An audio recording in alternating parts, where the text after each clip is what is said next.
અને હવે વાત કરીએ કાર્તક માસમાં સર્જાયેલા અષાઢી માહોલ વિશે।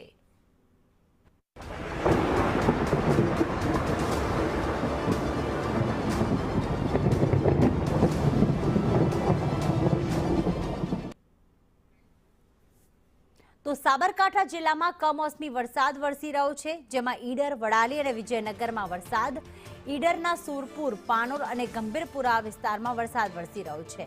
આ ઉપરાંત સતત વરસાદથી ખેડૂતોની ચિંતા વધી, કારણ કે મોહનપુરા અને સાબલવાડ વિસ્તાર છે ત્યાં પણ વરસાદની શરૂઆત થઈ ચૂકી છે। આ ઉપરાંત જે સાબરકાંઠાના તમામ વિસ્તારો છે ત્યાં મુખ્યત્વે મગફળી અને સોયાબીનનો પાક લેવામાં આવ્યો છે, પરંતુ તૈયાર પાકને અહીંયા વરસાદના કારણે નુકસાન થયું છે। ખેડૂતો ખૂબ જ ચિંતિત બન્યા છે, કારણ કે તૈયાર થયેલો પાક હતો, માત્ર માર્કેટયાર્ડમાં વેચાણ બાકી હતું અને એવામાં આ કમોસમી વરસાદના કારણે તમામ પાક નિષ્ફળ ગયો છે, તમામ તૈયાર પાકમાં નુકસાન થયું છે।